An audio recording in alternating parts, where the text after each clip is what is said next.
Hoosier Trapper Outdoors is brought to you by Hoosier Trapper Supply, Leatherwood Creek Trapping Scents, HTS Productions, Hoosier Trapper Deer Scents, and Leatherwood Wildlife Art.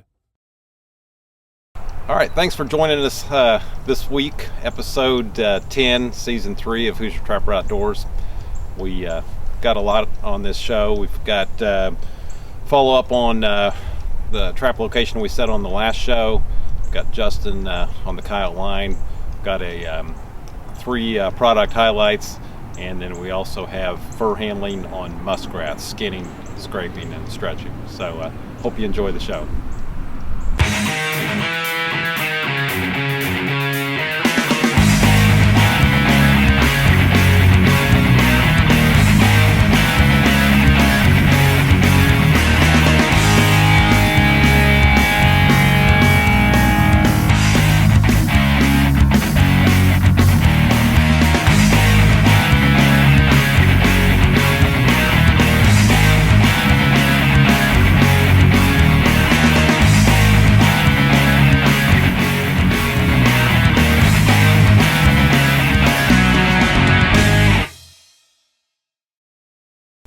I talk about a couple products that are made for colder weather trapping in our Leatherwood trapping scent line.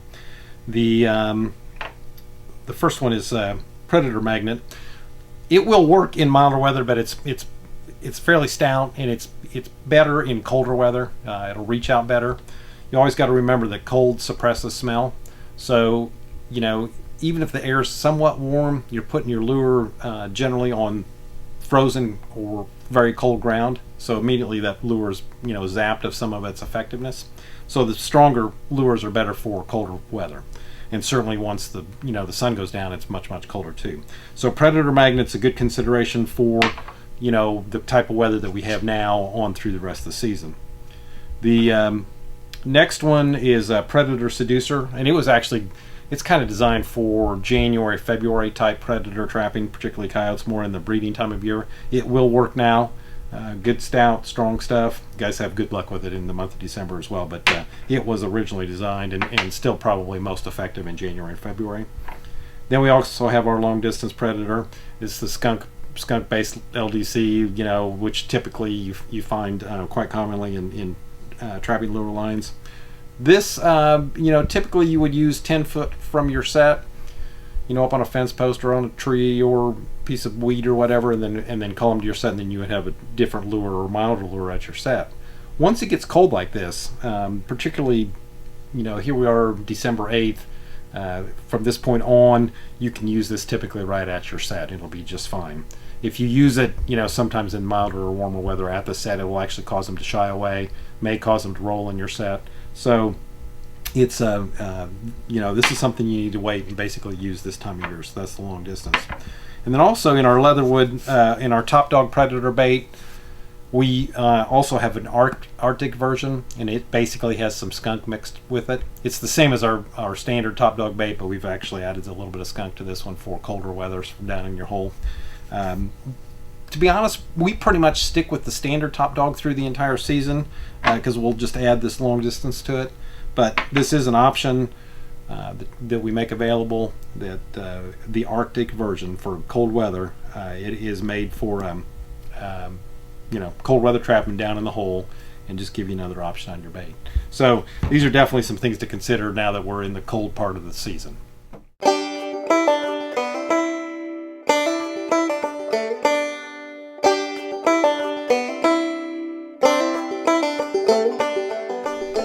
As you can tell, we got coyotes just running everywhere. I got a couple different clips actually of just coyotes wandering off in fields and me driving up on a 4-wheeler and them taking off. So I've actually extended my trap line out a little bit. I'm going to hit 2 or 3 locations or so with just strictly coyote sets. So hopefully we can catch some of them guys running around.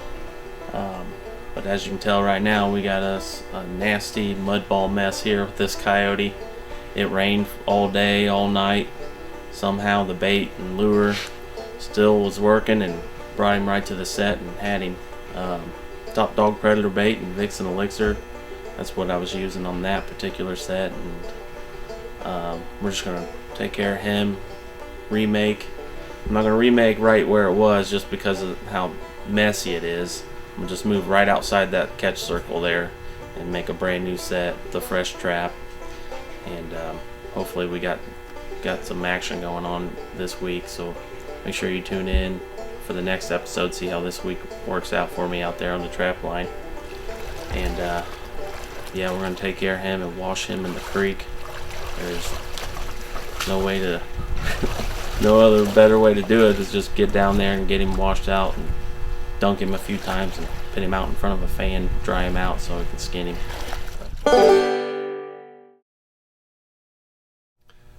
All right, talk about a couple options for this time of year when everything's wanting to freeze up and it's hard to keep traps working, particularly if it rains and then it gets really cold. As you've seen us, we've been using some peat moss at our sets. Works very well. It's reasonable in cost to buy. You just go to a home store and buy it, like Lowe's or that kind of store, Home Depot. Another option, and you've seen us use this over the years too, and we're big fans of the cover hulls. It's buckwheat hulls. It's the chaff off of a buckwheat seed, and it's got a natural wax to it, like wheat chaff. So even if it gets damp or fairly wet, it will break apart when the animal steps on it. Peat moss, once it gets saturated, it does freeze, but this stuff works quite well. It's a little more money, so I mean, if you don't dig your trap bed too big, keep it small, then you have less area to cover, and then you can blend just a little bit of dry dirt on top of this stuff too to keep it from blowing away or whatever. But anyways, this stuff right here, there's a lot of volume in here. It goes a long ways. It'll do a lot of sets. So it is, it does have some cost to it, but there is a lot of use in this one particular bag. Another option that you can do on a product that you can buy is propylene glycol. It's antifreeze. You can actually take this and mix it 50% water. So in other words, you could get essentially a pint and a half or 24 ounces.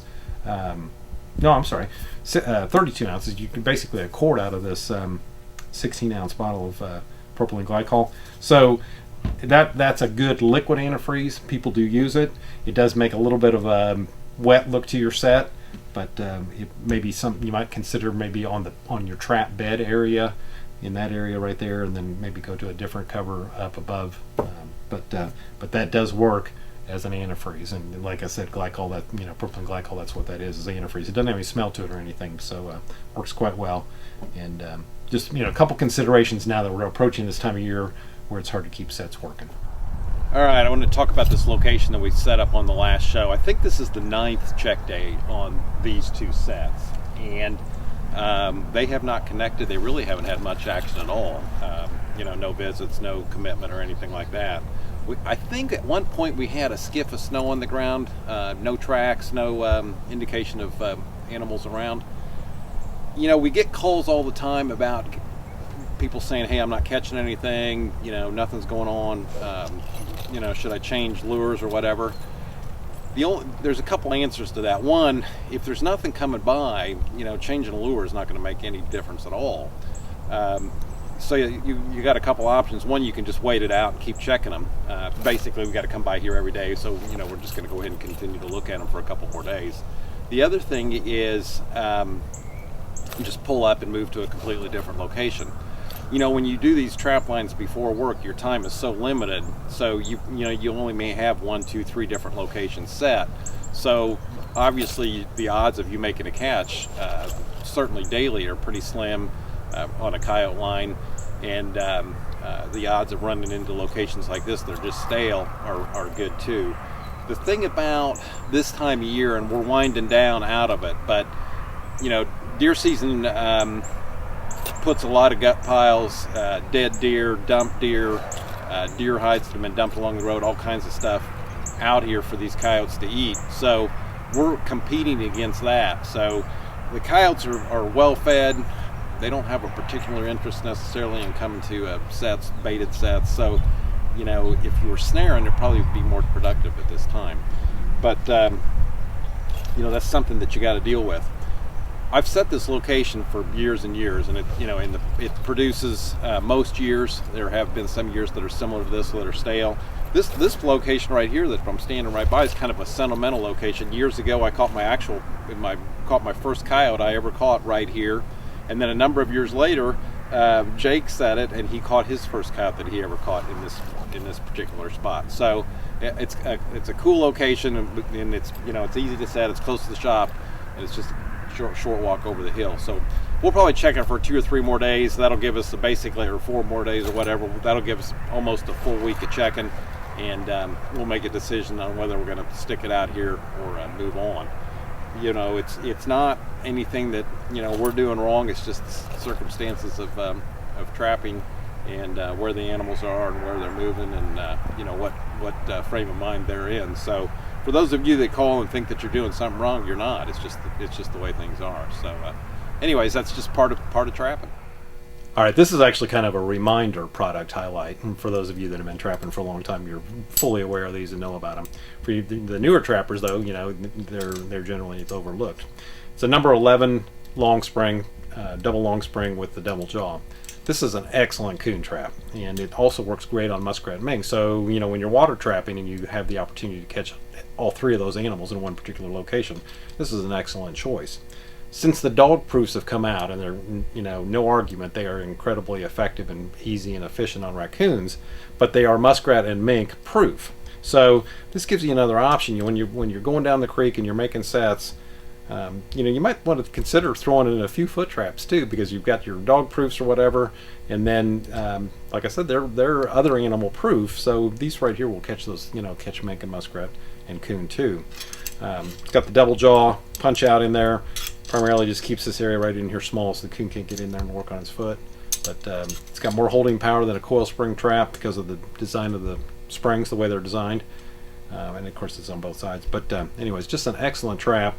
Like I said, it's kind of a reminder. This thing's been around a long time, but like I said, they've been kind of overlooked since everybody's going to the dog-proof trap. So anyways, keep them in mind.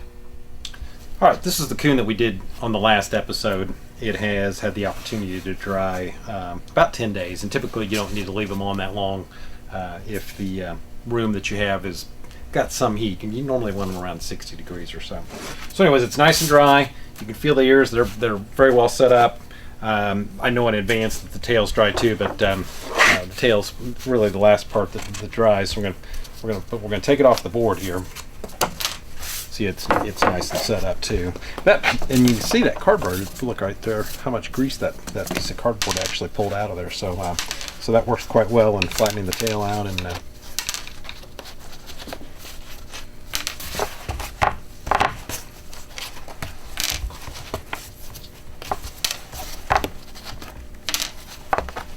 Okay, take the belly wedge out, and that's what gives us the slack then to get that off the board.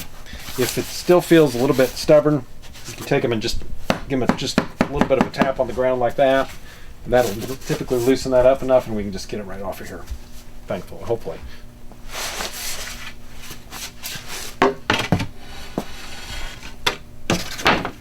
So, tail's good and dry. Fur looks good, nice and clean. One thing I'd recommend doing, particularly for those of you that are in the good color sections, we are marginal here. We're not great. But anyways, I'd comb this out right here, combing in like this. So you're combing fur into the area of the inspection area.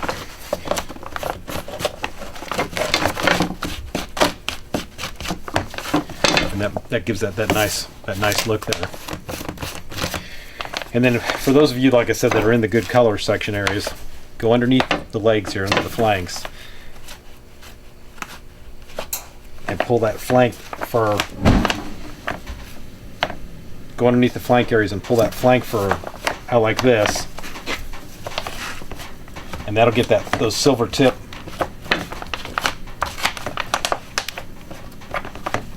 in your window there, so you got that color contrast. This is, like I said, this is not a good colored coon necessarily. It's not bad, but it's not like the good color sections. But anyways, if you've got that silver band in there, that's kind of what pushes that coon to the western grading class. So that's what they're looking for right there, but in terms of color. So anyways, if you can do that, that'll enhance that, and that gives the grader more to look at, more contrast. So, all right, we're going to work on a muskrat here, go through the fur handling process of this. Justin actually caught this muskrat this morning, and I'll tell you what, here in Indiana, we just don't have them like we used to by any stretch of the imagination. We just used to have, if there was water in a place, there'd be muskrats there. And, you know, some areas there are pockets of them, but we sure don't have them like we did back in the, you know, 1980s and prior to that. So, but anyway, something has happened to him. Okay, muskrats, big thing. You want them dried out. You want the fur dry.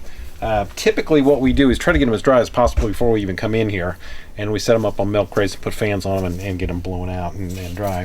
The other thing is, just like anything else, you want to make sure the fur is combed out and looks nice. And I typically lay them on their back and start on the belly side and try to find a sharp knife around here. It's sometimes not the easiest thing to do, so even though we got lots of knives. We cut a lot of, when you cut on bone, we skin a lot of deer heads, so we're constantly battling a knife because they get pretty abused.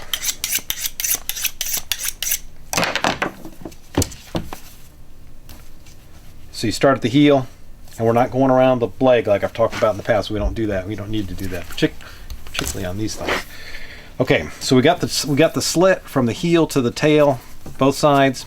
And then we're just going to take our fingers like that, and we're just going to poke through between the skin and the carcass, the muskrat.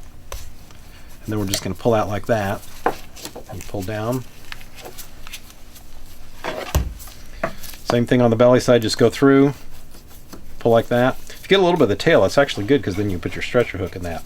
So kind of skin it down, get it started. We're going to work our fingers around the legs.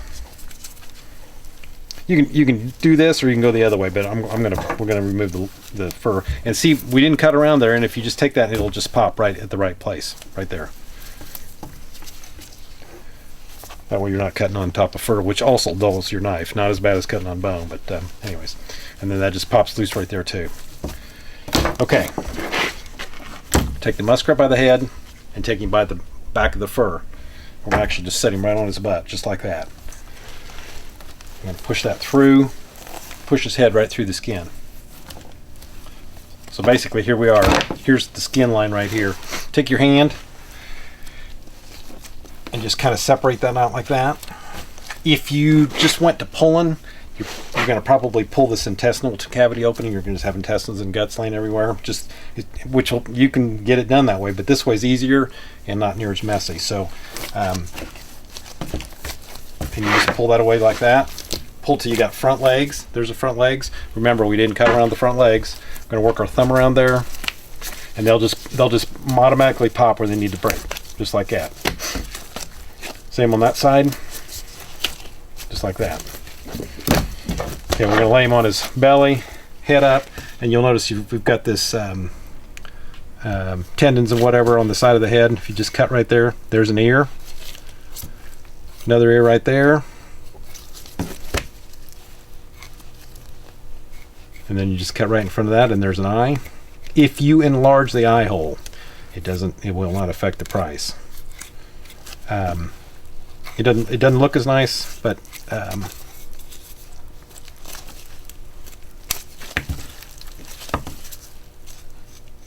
there's the whiskers right there. Cut those free. Same on this side. And then we want to leave the nose on the skin, very important. So the nose, actually, when you get to the end of the nose, you're actually cutting the cartilage. And then you just pull the bottom lip loose. But that nose right there, that cartilage, that needs to stay on the skin. That's pretty important. So, and then we'll get it fleshed. We just use an old, fleshed a lot of muskrats on this board. And this is actually just an old fox board from years and years ago. Slip the skin on the board. We just use these simple little one-handle pelt scrapers. These work great for muskrats. And we're going to remove up around the head. This muskrat's got a fair amount of fat on it. But just all we got to remove is the fat. So there's not a whole lot, not like on a coon or something like that.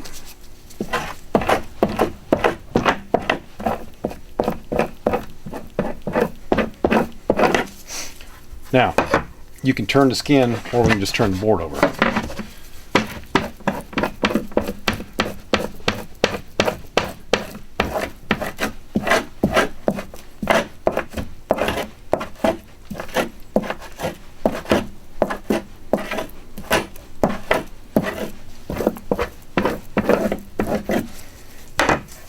And at this point, you just turn the skin quarter turn, and then you can do the sides.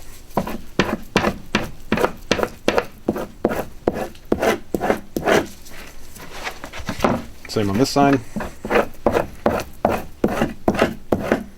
And that's it. Very important. This red membrane stays on. Do not remove it. Very common mistake that the beginner fur handlers do with muskrats is they remove that red membrane. For one thing, you're working 10 times harder than you need to. As you saw, there's not a whole lot to remove on these. They're easy to flesh. But that actually stays on there. If you remove that, it exposes the hair follicle, the hair root, and in the tanning process, then they may lose those guard hairs. So once this goes through the tan, it plumps the skin in the pickle solution, and then they can remove that membrane, and then you're good to go. So, but that's not your job to do. That's the tannery's job to do. So the red membrane stays on. You know, like I said when we were talking about doing the Raccoon in the last episode, the auction companies are definitely pushing for a board stretcher. Wire stretchers are, they're trying to fade everybody away from that. The and still lots and lots of furs put on wire stretchers, particularly in the big fur houses, big fur buying places. But muskrats, I think, is one of those that you can get by with wire just fine. It works. It works very well. So we have to make sure they're clean, not rusty. Put the muskrat on the board, or on the wire stretcher. This is the backside, ears, eyes. Make sure it's straight on the skin. That hook just goes right in there. Then we do the same thing on the belly side. Just like that. We're going to pull down, and we're good to go. Now, this leg actually, and you don't have to do this, but this leg actually is a little bit long, and it always makes me nervous when you have a possibility of skin touching skin and maybe causing a little bit of a taint issue. So we want to take care of that. And we need to definitely take care of this right here.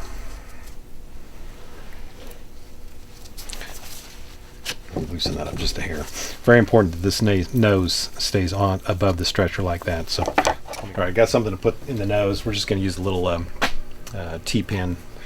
You can use a little finishing nail. You can actually use clothespins too. But just go through. If you could do this, just go through the nose, underneath the stretcher, and then back out the other side, just like that, and that'll keep that nose in place. When they measure these things, they measure length, so they measure from the nose to the highest side, like they do on the coon, like we talked about on the coon. So that if that nose drops off the stretcher, you're probably losing a half an inch or so, and it looks nicer if you do it this way, and it also hurts you size-wise. So, and then the last thing you want to do is take these sides and pull them down. See, I gained like a half an inch doing that. So, and that's where they're measuring to. So look how the difference that made, just taking that little extra time and just going down that edge there. And that's it. Real nice finished muskrat skin. One thing about muskrats is you definitely don't want to dry them in too much heat. 50-55 degrees is ideal. If it's a little warmer than that, it's okay.